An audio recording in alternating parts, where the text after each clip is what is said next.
Welcome back sa aking YouTube channel. Para sa mga first time mo po naman, please click mo na yung Jeremy's TV, Manila. Anyway guys, wala nang pumbayad ito, libre lang. Tulong mo na lang din sa kapwa mo. Alright, thank you very much po. So topic natin ngayon for today's video, Mayor Hani Lacuna nagbigay ng 1,000 allowance o 500 na dagdag, kasi dati 500 yan guys, na dagdag na allowance para sa mga seniors. So ayan guys, naka-post ngayon sa Ascenso Manileño na page sa kanilang Facebook, di ba? Talagang pinagmamalaki nila guys.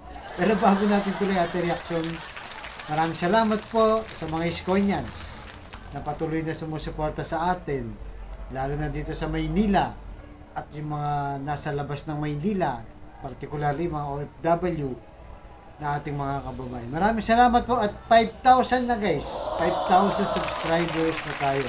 Maraming salamat po from the bottom of my heart guys. Yan. English yan guys. English yan. Salamat po. So ito na nga guys. Pinagmamalaki ni Mayora, di ba? Na magbibigay ulit ng 500 kasi kasalukuyan nga 500 ngayon. Yung senior na allowance per month. Pero nakukuha yan every quarter. So, ibig sabihin, 1.5 kada quarter, guys. Pero ngayon, dinoble daw nila. So, basahin natin, guys.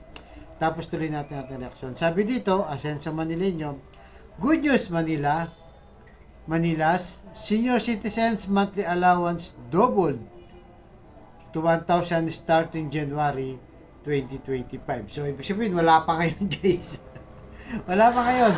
Sa January 2025 pa lang.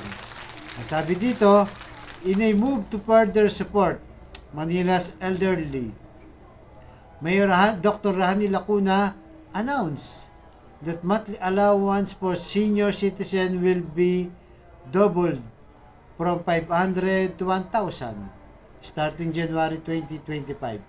Over 200,000 seniors beneficiaries are set to receive a total of 3,000 each during the quarterly payout in March 2025. So, kung titignan nyo yung date guys, malapit na sa election, di ba? parang magpapahiwatig na iboto niya kami kasi binigyan namin kayo ng 500 ulit, dinagdagan namin, di ba? So, tuloy pa natin guys. Tayo po ay gawa at aksyon. Ito na guys, pinagmamalaki na talaga oh. Yung iba, pangako at laway lang, iniisip pa lang nila. Tayo po, hero na. Heto na, akala ko hero, sorry guys. Heto na ang resulta. Kasi tinaasan na natin ang senior citizens allowance. Lacuna says, right after the fellowship night with 896 Manila Barangay Senior Presidents in celebration of International Elderly Week. So, yun guys. So, pinagmamalaki niya, yung iba daw, nangangako pa lang, wala way pa na. Sino kayo tuloy-tuloy dito, di ba guys? Maalala niyo, itong si Sam Versosa, di ba? Pag siya daw nanalo, 2,000 guys ang ibibigay niya every month. So, ibig sabihin, 6,000 every quarter. Kung mananalo daw siya guys, di ba? So, pangako yan. Baka isa yun sa mga pinatatamaan nitong si Mayor Hani Lacuna. Pero kung si Isko ang pinatatamaan niya dito guys, hindi ba niya alam? At alam ko namang alam niya, di ba? Na ang nagsimula niyan itong si Yorme. Di ba guys? Si Yorme nagsimula niyan, siya yung nakaisip niya na bigyan ng 500 yung mga senior na yan. Pero kasi, kaya hindi pa yung naragdagan, guys, alam naman natin na matinding pagsubok ang dinaanan ni Yorme. Ito yung pandemic, di ba guys? Hindi lang naman dito sa Maynila, buong mundo. So, kung hindi ka mo maalam sa budget, kung hindi ka magaling, hindi ka masinop, tsak yun, baka yung iba masasayang lang. Pero si Yorme, kahit na pandemic pa, di ba? Naglagay na sa kagad ng 500 para sa mga senior. Yan na nga guys ang binibigay niya. At siyempre, hindi lang naman natin problema ng Maynila ang senior, di ba? Mayroon tayong problema sa education, problema sa trabaho, di ba? Problema sa health, di ba? Na ngayon yun nga, tinutulig siya nga itong si Mayor Hani Lacuna dahil sa mga complaint dyan, di ba? Sa mga health center. So, ibig sabihin guys, maganda yan. Ako para sa akin, maganda yan kasi tulong yan sa mga matatanda nating mga kababayan. Walang problema dyan. Kaya nga sabi ko, pag tulong, kahit hindi natin yan sinusuportahan ng nagbigay niyan, eh maganda pa rin yan para sa akin. Pero kung titignan mo, kung sinasabi nito na pangako pa lang, ang laway pa lang ang sinasabi ng iba, ibahin mo si Isko. Alam naman niya yun, guys. Alam naman niya yun. Di ba? Kailangan niya kasi balansin eh. Hindi naman kasi po pwede, lalo na ng pandemic, di ba? Puro senior lang yung aasikasuhin mo. Hindi rin naman pwede puro estudyante lang. Hindi naman pwede puro trabaho lang. So, ano yan? Kailangan lahat yan. Si Yorme, binalansin niya lahat yan. Pero nakita naman natin guys, di ba?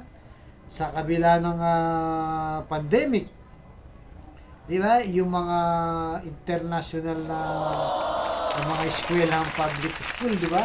Talagang ginagawa guys nung time na yon. So ibig sabihin nung ginagawa nung time na yon, nagki-create na siya ng jobs, 'di ba? Marami ang nakikinabang sa construction, 'di ba? Yung mga construction workers, yung mga supplier ng kuryente, 'di ba? Ng bakal, 'di ba? Yung supplier ng mga bato, semento, pako at kung ano-ano pa. 'Di ba? So ibig sabihin ng pandemic, yan ang mga nakikinabang sa pamamalakad ni Yorme. At nung natapos na guys, di ba? Na ngayon ay tapos na. Ang nakikinabang naman ay estudyante. So nakita niyo yung forecast ni Yorme. Habang ginagawa yung mga nagtatrabaho nakikinabang habang may pandemic guys, di ba? Kaya magbibilib ka talaga. So ngayon dahil tapos na nga pandemic, yung mga estudyante naman. Ganon din yung field hospital, di ba? Dahil kailangan na kailangan, magbubuhos din siya ng budget doon. Di ba? Kailangan niya magbuhos dahil urgent 'yun. Di ba? Maraming mga tao na tumatakbo pa sa malalayo para yung hospital pero si Yorme nilapit niya na sa tao. Actually, marami doon mga OFW guys. Yung mga na-confine na may COVID nung time na 'yun. So nakikita natin, di ba, yung kilos niya. Yung si Yorme hindi lang pipitsugin kilos pang world class. Di ba? So habang yung pandemic bumabanat din siya na may pakinabang sa taong bayan. At saka, kung titignan natin guys, parang late na, di ba? Late na eh. Itong kay Mayor Hani Lacuna. Okay sana yan, yung pagkaupo pa lang, mga after mga ilang buwan, nilunsad na yan, di ba? 2022, di ba? June yan nagsimula. Di ba? Di sana noon pa, after June, sabihin natin, tinapos niya na yung buong 2022, tinignan niya muna yung budget ng Maynila. Pagdating ng 2023, kasi may bagong budget dun, di ba guys? Sa 2023. So, dapat noon pa yan. Parang, para sa akin guys, opinion ko lang to, hindi ba parang late na yan guys? Di ba? Late na yan. Kasi lalabas niyan, parang, ginawa mo lang yan para sa politika. Di ba? Dahil malapit na yung election. Di ba? Hindi kagaya ni Yorme, nung pagkaupo niya, nilinis niya agad yung divisoria na alam mo, kumikilos na kagad. Dito wala eh, guys, para sa akin. Kung kailan ang taong bayan o mga Manileño, tayong mga Manileño, ay sumisigaw na bumalik na si Yorme, di ba? Tsaka siya ngayon, biglang kilos, tsaka sila ngayon ang tawag dito guys, natataranta, nakakahundog, di ba? Talagang natataranta sila kung anong gagawin nila para lang may mailatag o may ibigay sa tao. Di ba? Sabi ko naman, maganda naman yung pagbibigay na yan. Pero wala pa yan sa January pa lang. So, ibig sabihin, pagkakuha ng 3,000 sa March, April, May, election na yon guys. Di ba? Election na yun. So, di ba?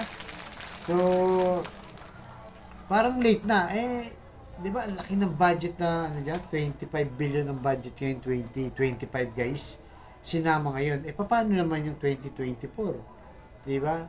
At yung 2023, bakit hindi niya nagawa nung time na yun? Bakit kung kailan nag-iingay na ang mga Manileño, di ba? kung kailan sumisigaw na ang taong bayan na bumalik na si Yorme, tsaka siya biglang lumabas guys, di ba? Tsaka sila nagkaka-hook na magbigay sa tao. Parang ano, di ba? Wala eh. Sa tingin niyo ba guys, kung hindi tumakbo si Yorme, baka gagawin niya kaya yan? Hindi natin sure, di ba? Kasi alam niyo, mananalo na siya. Kaya nga sabi ko sa inyo, di ba? Pag upo niya, hindi ko na rin siya nakita dito sa 5th District kung anong ginawa project. Wala talaga guys. Kaya nadali siya doon. So, para sa akin guys, bagamat nakakatulong to sa mga matatanda, pero medyo questionable yung pagbigay, yung timing. Di ba? Tapos ibibigay pa sa January. October pa lang ngayon, di ba? Maghihintay pa yung mga senior sa January, siguro sa budget yun inahabol. Pero kahit anong gawin niya guys, it's too late na talaga. Iba na yung pakiramdam ng taong bayan. Iba yung nasa puso natin, di ba? Yan o, puso.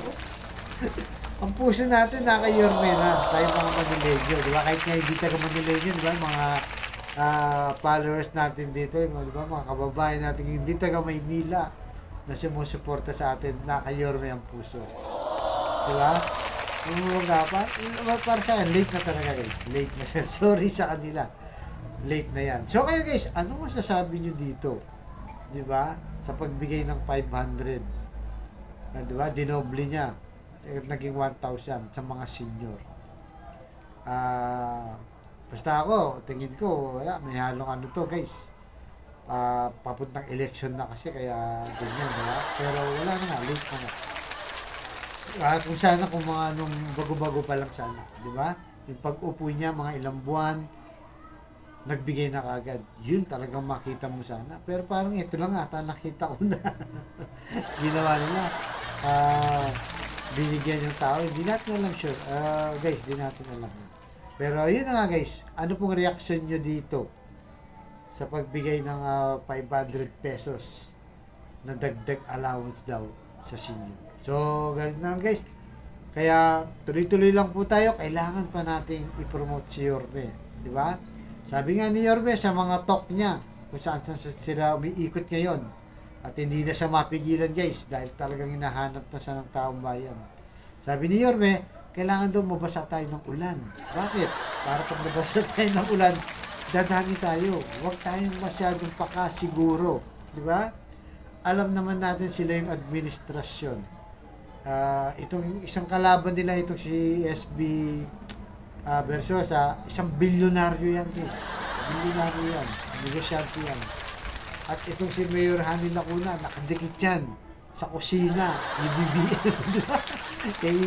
kay Speaker Martin Romualdez, di ba? Sa kanila sila umanib sa lakas. Di ba? Hindi naman natin nasabi na gagawin nila yon, pero mas maganda guys na i-promote pa po natin. Kaya kung may time kayo kahit konti, di ba? Like, share, and subscribe po para kumalat tayo. Kaya makasiguro tayo na maitawid natin ang pagkapanalo ni Yorme, Chi at Chensa at kanyang mga kapartido. Vote straight guys. Vote straight po tayo. Alright? So hanggang dito lang po. Baka nyo sa vlog. Thank you very much. Manila, God first.